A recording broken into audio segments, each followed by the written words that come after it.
अस्सलाम वालेकुम वरहमतुल्लाहि वबरकातुहू। इय्याका नअबुदु व इय्याका नस्तईन। जी तो प्यारे स्टूडेंट्स, कैसे हैं आप सब लोग? उम्मीद करता हूँ आप सब लोग खैरियत से होंगे। जी तो क्वेश्चन नंबर 1 हमने exercise 2.2 class 10 national book foundation question number 1 हम कंप्लीट कर चुके थे। तो क्वेश्चन नंबर 2 की तरफ आज हमने जाना है और इसको सॉल्व करना है। ठीक है, तो क्वेश्चन नंबर 2 पहले आप देख लें क्या लिखा हुआ है। लिखा हुआ है evaluate omega 28 plus omega 29 plus 1 1 plus omega minus omega square into 1 minus omega plus omega square, यानी मल्टीप्लाई हो रहे हैं आपस में। ठीक है, फिर इसी तरह से नीचे भी वैल्यू दी हुई है। ठीक है, तो इनको हमने इवेलुएट करना है। तो बड़ा आसान सा क्वेश्चन है, इंशाल्लाह इसको कोशिश करेंगे कि आपको ज़्यादा आसानी से समझ आ जाए। हाँ जी, तो मैंने क्वेश्चन लिख लिया ये। ठीक है, ओमेगा 28 प्लस ओमेगा 29 प्लस 1। अच्छा, वैल्यूज आपने वही जेन में रखनी है जो मैंने आपको प्रीवियस लेक्चर में बताई भी थी। क्या बताया था जी कि आपने ये जेन में रखना है कि sum of cube roots of unity equals to क्या होता है? 0, एक ये वैल्यू। दूसरा ओमेगा क्यूब किसके इक्वल होता है? 1 के। तो आपने बस ये कोशिश करनी है। अच्छा, अगर आपको याद हो तो 9th क्लास में हमने पढ़ा था आयोटा स्केयर की वैल्यू -1 होती थी। तो आयोटा की जितनी मर्जी पावर आती थी हम उससे 2 के मल्टीपल में लिखते थे। तो यहाँ पर हमें 3 की वैल्यू पता था, हम इसे 3 के मल्टीपल में लिखेंगे। ठीक है, सो सोल्यूशन में आप लोग लिखेंगे ओमेगा 28 ओमेगा 29 प्लस 1। सो 28 को हमने 3 के मल्टीपल में लिखना है, ओमेगा 3। 3 को किससे मल्टीप्लाई कराएंगे? 28 के करीब 3 नंबर आ जाए लेकिन ज्यादा ना हो। तो 3 9 आर 27, साथ में क्या आ गया? 1। Same as it is, 3 9 or 27, 29 है तो square as it is, plus क्या बच गया जी? 1 बच गया। अब अगर हम इसको मजीद सॉल्व करें, ओमेगा क्यूब की वैल्यू 1, साथ 9 डॉट ओमेगा, ओमेगा क्यूब की वैल्यू 1, साथ 9 ओमेगा स्केयर प्लस 1। 1 की जितनी मर्जी पावर लगाएं वो 1 ही बचता है, साथ में आ जाएगा सेम एज इट इज यहाँ पे प्लस 1। तो जब ओमेगा मल्टीप्लाई बाय 1 क्या आएगा? मैं अरेंज कर लेता हूँ, 1 पहले लिख लेता हूँ। ओमेगा स्केयर इंटू 1 क्या आएगा? Omega square. ओमेगा इंटू 1 क्या आएगा? ओमेगा। तो अरेंज कर दिया मैंने, 1 प्लस ओमेगा स्केयर।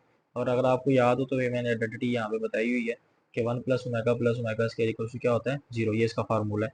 तो आप इक्वल्स टू क्या लिख के देंगे? 0। तो ये आपके पास क्या आ जाएगा? इसका आंसर आ जाएगा। यहाँ तक क्लियर है बात? कोई प्रॉब्लम तो नहीं है किसी को? चलिए अब हम इसका स्टार्ट करते हैं पार्ट नंबर 4। तो part number 4 sorry 2, part number 2 में लिखा हुआ है 1 प्लस ओमेगा माइनस ओमेगा का square, 1 minus omega plus omega का स्केयर। चलिए इसको सॉल्व करते हैं, अब देखते हैं करना कैसे सॉल्व। ठीक है जी, तो देखें जी, 1 plus omega minus omega square, 1 minus omega plus omega square.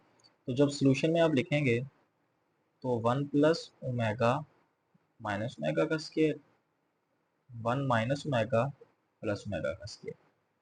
ठीक है, तो मैं क्या करता हूँ 1 प्लस ओमेगा। अच्छा, यहाँ से अगर आप देखें तो ये जो मैंने लिखा हुआ है 1 प्लस ओमेगा स्केयर, यहाँ से अगर मैं 1 प्लस ओमेगा की वैल्यू निकालता हूँ तो ओमेगा स्केयर प्लस है, उधर जाकर क्या हो जाएगा? माइनस। इसका मतलब ये हुआ कि मैं लिख सकता हूँ 1 plus omega equals to minus omega का स्केयर। ये यहाँ से ये फार्मूला, 1 प्लस ओमेगा की वैल्यू निकालनी है तो ये प्लस हो रहा है, उधर जाकर क्या हो जाएगा? माइनस। माइनस की जगह क्या लगा दिया? तो यहाँ पर मैं लिख देता हूँ minus omega square minus omega square.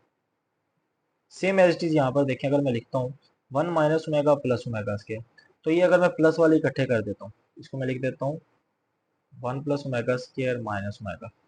कोई फर्क पड़ेगा? नहीं पड़ेगा ना। और यही फार्मूला मैं यूज करता हूँ। पहले हमने किसकी वैल्यू निकाली थी? 1 प्लस ओमेगा की। अब हम किसकी वैल्यू निकालते हैं? 1 प्लस ओमेगा स्केयर की। तो यहाँ पे मैं लिख देता हूँ 1 plus omega square. Omega plus था, उधर जाकर क्या हो जाएगा? माइनस ओमेगा हो जाएगा। समझ आ गई बात की? तो 1 प्लस ओमेगा स्केयर की जगह मैं क्या लिख दूंगा? Minus omega. तो यहाँ पे लिख देता हूँ माइनस ओमेगा माइनस ओमेगा। अब इसको मजीद सॉल्व करें, माइनस माइनस क्या होता है जी? Plus. So minus 2 omega square, minus minus क्या होता है जी? प्लस। So minus 2 omega. अभी आपस में मल्टीप्लाई हो रहे हैं, मल्टीप्लाई कराएं, 2 2 जार 4, माइनस माइनस प्लस, तो यहाँ पर क्या बच गया? 4। ओमेगा स्केयर इंटू ओमेगा क्या होता है? Omega cube. और हमें पता है ये ओमेगा क्यूब किसके इक्वल होता है? 1 के इक्वल। तो आप यहाँ पे पुट कर देंगे 4 into 1 which is equals to क्या आ गया? 4 आ गया। तो ये हमारे पास क्या आ जाएगा? इसका आंसर आ जाएगा। समझ आ गई बात की? अब इसका पार्ट नंबर 3 कर लेते हैं हम। हाँ जी, तो इसका पार्ट नंबर 3 मैंने लिख लिया। पार्ट नंबर 3 में लिखा हुआ है -1 plus under root -3/2 whole power 9 -1 minus under root -3 whole power 7। तो ये पूरी वैल्यू जो है ये ओमेगा की इक्वल होती है और ये पूरी वैल्यू किसके इक्वल होती है, ओमेगा स्केयर की। अच्छा कोई ज़रूरी नहीं है, आप चाहें तो इसको ओमेगा कह दें और इसको ओमेगा स्केयर, फर्क नहीं पड़ता।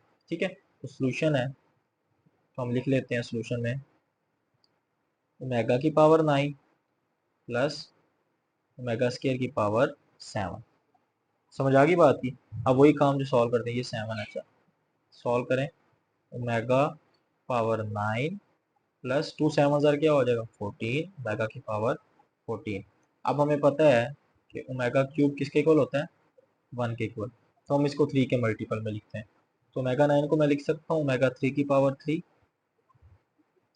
प्लस ओमेगा 3 की पावर 4 साथ में ओमेगा का स्केयर। समझ में आ गई बात की। मजीद सॉल्व करें। 3 क्या होता है, ओमेगा 3 होता है हमारे पास 1 साथ ओमेगा का स्केयर। सो 1 की पावर 1 ही होती है, 1 की जितनी मर्जी पावर लगाए 1 ही बढ़ता है, 1 से ओमेगा स्केयर होगा तो क्या हो जाएगा। अब यहाँ पे आपने वो फार्मूला यूज करना है, 1 plus omega plus omega square equals to 0, 1 plus omega square equals to क्या होता है, प्लस ओमेगा उधर जाकर क्या हो जाएगा माइनस, और ये हम प्रीवियस क्वेश्चन में कर चुके हैं। तो आप लिख देंगे माइनस ओमेगा, ये माइनस यहाँ पे इधर लिखा देता है, तो ये हमारे पास क्या आ जाएगा इसका जी आंसर। तो ये था जी हमारे पास क्वेश्चन नंबर 2 इसका कंप्लीट। तो फिर भी अगर आपके कोई डाउट्स हो, कुछ समझ ना आ रहा हो, तो आप मुझसे पूछ सकते हैं कमेंट सेक्शन में। मिलते हैं इंशाल्लाह नेक्स्ट लेक्चर में। मेरे चैनल को सब्सक्राइब करना, बेल आइकन प्रेस करना और शेयर करना मत भूलिएगा। मिलते हैं फिर नेक्स्ट लेक्चर में, तब तक के लिए अल्लाह हाफ़िज़।